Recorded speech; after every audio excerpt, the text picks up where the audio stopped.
En esta sección vamos a hablar sobre Johannes Gutenberg y la imprenta.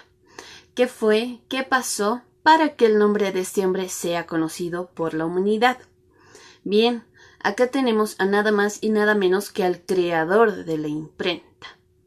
Vamos a hablar un poco de él y por supuesto a reconocer el gran trabajo que hizo y trabajo que evidentemente marcó la historia de la humanidad.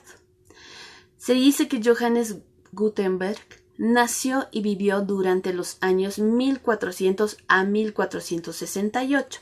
Tenemos unas imágenes. Ahora, ¿por qué nos interesa tanto hablar de Gutenberg? Para ello vamos a hablar un poco del siglo XV. Antiguamente, en Europa solo el clero y los ricos tenían acceso a los libros, y si no fuera por Johannes Gutenberg, quién sabe cuánto habría tardado el ser humano en alfabetizarse. ¿Por qué? Porque según lo que se sabe de la época es que si tú no eras rico o no pertenecías al clero, simplemente no tenías acceso a la posesión de libros y menos a la lectura. ¿Por qué? Porque los precios eran demasiado altos, sumamente elevados, y de hecho no sabías leer ni escribir. En tal época se necesitaban 3 años de arduo trabajo de escritura a mano solo para producir una copia de la Biblia.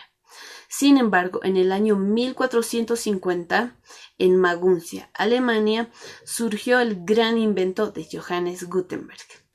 Gutenberg era un orfebre que se dedicaba al grabado, talla, fabricación de los espejos. La talla de espejos era un negocio muy lucrativo en ese entonces, ya que a las personas les gustaban los grabados de imágenes sagradas.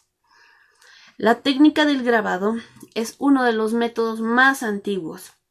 Se sabe que llegó a Europa a principios de la Edad Media y allí sirvió sobre todo para la divulgación de imágenes, páginas, textos y no así libros a gran escala.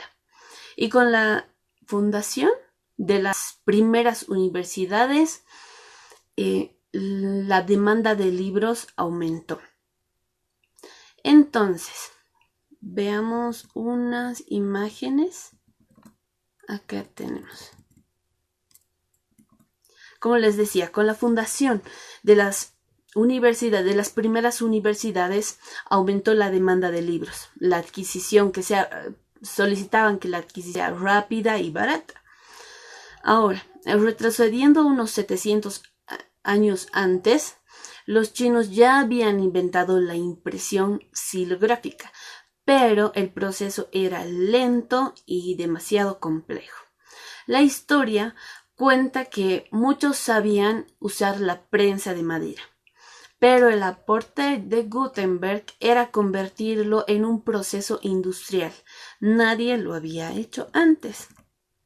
Entonces, Gutenberg, orfebre de oficio, talló más de 1000 tipos de letras en metal para realizar la primera impresión a gran escala. Estas letras nos dicen que podían cambiarse de sitio y volverse a ordenar para estampar el primer texto de Gutenberg. Él nos dice que usó un lagar modificado. Según investigaciones, nos dicen que usó un lagar modificado y se dice que trabajó en su invención más de 10 años, más de una década, lo cual lo llevó a quedarse sin dinero. Sin embargo, convenció a un empresario de que fuera a ver cómo es que funcionaba la imprenta. ¿Para qué? Para que primero observe y si es que de verdad funcionaba, el empresario se uniría e invertiría en ello. Una vez probado y comprobado, el empresario no dudó en invertir en aquel proyecto. La inversión que se realizó fueron de 800 florines. Actualmente es el equivalente a $1.000.000. Y bueno, aquí llega la gran pregunta. ¿Qué fue lo primero que se estampó o se imprimió? Veamos. Fue nada más y nada menos que el libro más vendido en la historia de la humanidad, la Biblia. Nos dice que se imprimieron 180 copias. La Biblia fue estampada en letra gótica, inspirándose en los libros escritos a mano de ese entonces. Así también la historia nos cuenta que el primer tiraje se agotó enseguida.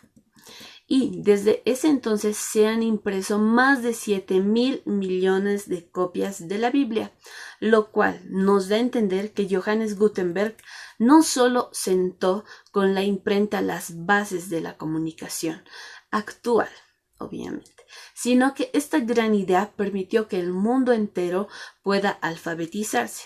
Y lo más importante, muchas personas pudieron acceder al conocimiento de la palabra de Dios. Ahora, aquí podemos ver que la palabra de Dios se cumple en Eclesiastés 2:26, cuando nos dice, porque al hombre que le agrada, Dios le da ciencia, sabiduría y gozo. Amén. Que Dios los bendiga a todos. Mi nombre es Jimena Choque Gómez y conmigo hasta otra oportunidad.